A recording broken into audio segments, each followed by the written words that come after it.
Dragon Age, the Veilguard, has received mixed reception from fans and critics alike. Many prayed it would be the resurrection of Bioware's success, while others prayed it would be the final nail in the coffin.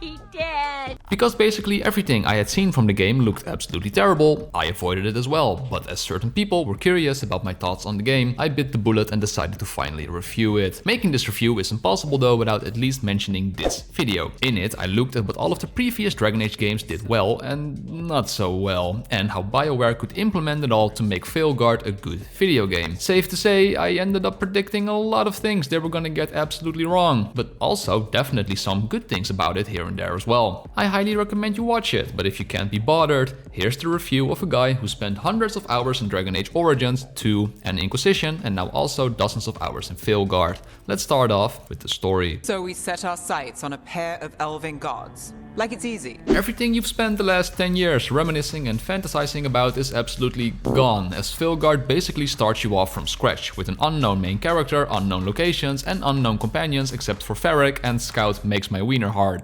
Ding. The Warden is gone, Hawk is gone, the Inquisitor, well, we'll get to them later, and now you play as Rook. If you ever thought the Inquisitor had the personality of a wet towel, you haven't met Rook yet. Rook, like the chess piece. One of the strongest pieces on the board, but he tends to think in straight lines.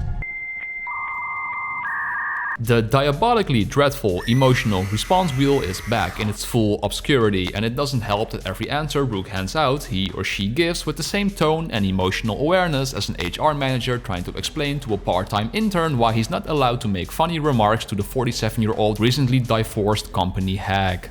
This is a bad place for a heart-to-heart, Tosh, but if here's where we're doing it, then let's go. There's not a single soul in the world who started their Dragon Age experience on Dragon Age Veilguard. You would think the writers would understand this and would at the very least continue the story where it left off, with Inquisition, with one of the most interesting and loyal companions betraying you and revealing that he's actually one of the most powerful elven gods the world had ever seen. But because, well, that actually sounds pretty interesting, right? Well, wrong. You confront said companion in the first 10 minutes of the game, after which he dies or something and pulls a Johnny Silverhand as he's now stuck in your fucking head for the remainder of the game. Yeah, that's the direction we're going for here. Before this happens, Solus was trying to start a ritual in which he would move two other elven gods called Gillenane and Elganon to another prison in the Fade. But as we somehow ruined this centuries in the planning and carefully constructed ritual by MMORPG slapping a wooden scaffolding for 10 seconds, they escaped and are now trying to take over the world. And boy, do they get a lot of help while doing it. You see, in Dragon Age Origins we fought the Blight, in Dragon Age 2 we fought the Qunari, in Dragon Age Inquisition we fought a single demigod, and now in Veilguard we are fighting fucking everybody. Venatori, Qunari, the Dead, the Blight, the Demons, even more gods than all of the other games combined. You would think those gods who replaced the supposed villain of the game would at least show up a lot, but they barely do. Nobody gives a fuck about these two, don't get me wrong. The story is pushing you in the direction of stopping them, but at no apparent point did it feel like they were an actual threat. This is primarily due to the thing you've probably seen everybody talk about already, the absolute piss poor writing.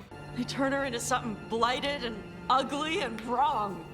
Something she was never supposed to be. There is absolutely no sense of urgency or drama in this game, because the gates of hell can literally open up and you and your companions are still walking around all jolly like, this is like the second worst Tuesday I've ever experienced. I wish I could tell you more about the direction of the story and where it went, but I shit you not, even though I wrote this review whilst playing the game, I could not tell you what in the fuck the story is actually about because nothing is happening in it. How can so much shit go wrong and so many places get attacked at once while I never see who's actually doing it or what the reasoning behind it is? The Qunari are occupying Treviso, the Venatori are occupying Minrathous, the gods are destroying the world, but you never see any of this shit happen. That is enough!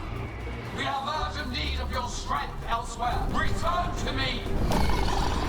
Hey, where the fuck are you going? There's no moment to evaluate what's happening or what's going on because the game is constantly shoving you in every direction, trying to help everybody while constantly throwing wannabe God of War and Uncharted scripted set pieces events your way. But because there's no sense of urgency or drama or moments to evaluate what just happened, it all blends together like a fucking diarrhea smoothie. Diarrhea smoothie. One thing I'll give them is that the world does look really pretty. And yeah, sure, those scripted events do look really cool. But remember how screwed over we all felt in Dragon Age Inquisition when they talked so much about the beautiful Orlais in Dragon Age Origins and Dragon Age 2, and then in Inquisition, when we finally got to visit this fucking magical place, we got one tiny market square and that was it. Well, the same thing applies here. You can't hype all of these locations up for 15 years straight and then only show me a single market and some canals and be like, yep, world building.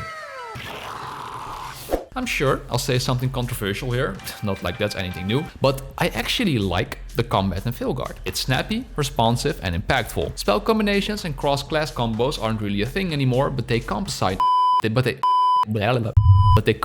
for this by making the combos that you can set up with your companions incredibly easy to understand. If your companion weakens someone, a corresponding indicator in your and your other companion's quick menus will pop up. And after hitting it, it'll shatter enemies' guard or barrier or freeze them in their place, making everything flow together pretty well. Enemy variety is also pretty decent. You've got hordes, your typical mages, rogues and warrior parties, big tanks and even a handful of boss fights that are pretty diverse in their attack patterns. The terrain is now traversable by climbing and jumping as well, so it has happened on multiple occasions that I just kicked the boss off of the map and it made me automatically win a fight. There's also a decent attempt made to create some immersion in the game by making you do things like make you solve puzzles here and there, pet animals, give coins to beggars, shop at market squares, and by playing songs in those markets from older titles. It happened on numerous occasions that I was just walking around an area and stumbled upon a random quest giving more backstory or lore to the world and its characters. That was pretty neat as well. So, is the gameplay alone enough to compensate for the terrible story?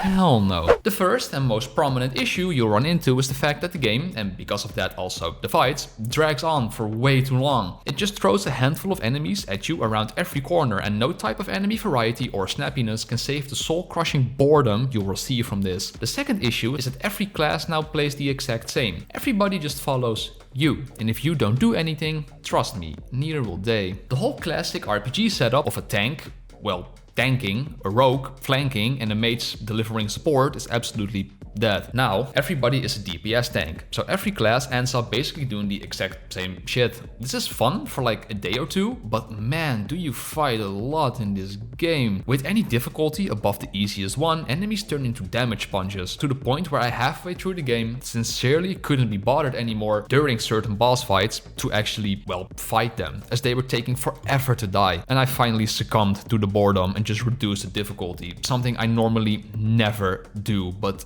fucking hell was this bad. To my huge disappointment, this didn't change anything about the enemy's behavior or ability pattern, so I came to the sad realization that I might as well have played the game on the easiest difficulty, as playing it on the highest or the second highest one was just literally a waste of time. The same thing goes for any type of build you could create, because you can't. You can pick up some gear here and there or enchant it at your camp, but because enemies are damage sponges anyways and 90% of the combat is decided by how well you and your party members do your combos together, you having armor that has like 10% more necrotic resistance or hands out more fire damage isn't gonna change jack shit. Also, because the game just throws resources your way 24/7, when you reach like the halfway point of the game, you can just upgrade everything without batting an eye. The Shadow Dragons say there are people who use they instead of he or she. They're not men or women. What a weird conundrum the companions in this game are, as on the one end, there's absolutely nothing to say about them, as they're so bland and boring, but on the other end, there's so much to say as how they could have handled this in literally any other way and they would have been so much better. I'm not even talking about comparing the companions in this game to previous companions from other games, because they were all great to experience on their own already, without having to compare them to other people. No, even looking at these companions in their own individual way makes them already look absolutely fucking horrific. There is legitimately nothing they provide that makes the experience of playing this game more interesting or enjoyable. That's why we recruited her. Actually, Tosh uses them for themselves now. How in the fuck do you create characters that have a long lost species as a personal bodyguard, or that have a mixed heritage from two of the most elaborate regions in the game, and still manage to make them so incredibly fucking self-centered, boring and bland? It's almost an achievement how bad it is. Like, if you told me that they tried to write the most cringeworthy, like toe-curling, frustrating characters, this would be like Game of the Year award for shittiest writing.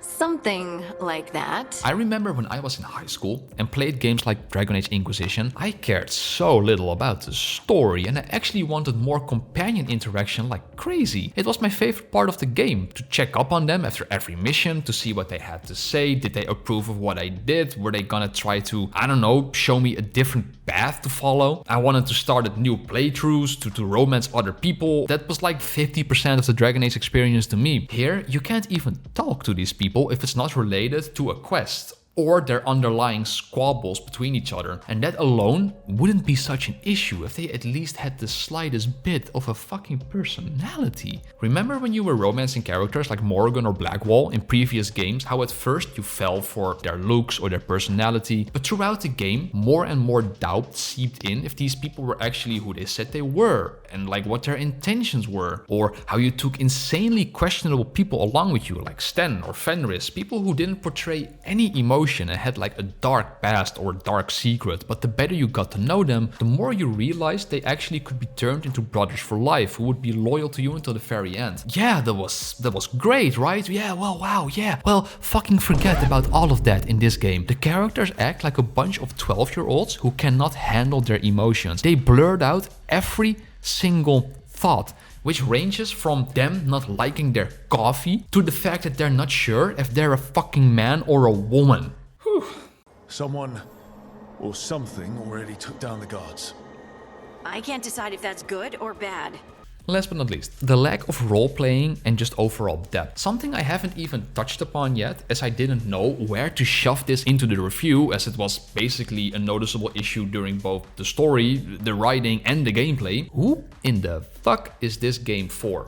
Like, honestly, we get like 3 recurring characters from the old games who either make a very brief appearance or have been dumbed down by the writing so much that they just suck now. They're basically unrecognizable. I did not want to play as the Inquisitor when Dragon Age Inquisition released, but now that I've seen the alternative, for the love of God, give me the Inquisition back. There was still so much shit we needed to wrap up there. None of your old choices, companions, or basically anything you did in like the last 14 years matters at all, but the lore and the Dragon Age universe is so incredibly tremendous and just way too much to try and comprehend into one random game that they somehow tried to make this game accessible for everybody. But because of that, it's just shallow as shit. The game constantly throws these little fucking PowerPoint clippy notes at your face like, haha, you did this and because of that, this and this happened. First of all, no, it didn't do anything and nothing changed. And secondly, for fuck's sake, man, let me experience it for myself. Like, just let me experience what's about to happen. This game felt like the writers sincerely thought we picked up a controller for the first time in our lives and that we still need help wiping our own asses at the ripe age of 27. Being around you makes me feel lighter somehow. To me, the Dragon Age genre is absolutely dead. Absolutely, like, butchered, dead and buried by a combination of both EA's greed and Bioware's absolute incompetence and lack of realization that putting a bunch of woke beluga whales in charge of writing your games tends to be a pretty fucking bad idea. But at least the thoughts, memories, lore and books we all got from 2009 until now will live on forever. Like, Dragon Age is special to me. It's a world I spent hundreds of hours in, and in moments of my life where my life wasn't the most amount of fun, delving into this world sincerely helped me with my mental health, like at the time. For that alone, it'll always have a place in my heart. But the only thing Veilguard left me with is pure hatred and frustration. So if you ask me, this game doesn't even exist in the Dragon Age genre. It ended with Inquisition. Go ahead and headcanon that the Inquisitor and Solus made up with each other and, I don't know, made some elven god babies who saved the world or something. But whatever you do, save your own mental health and stay away from this video game, please.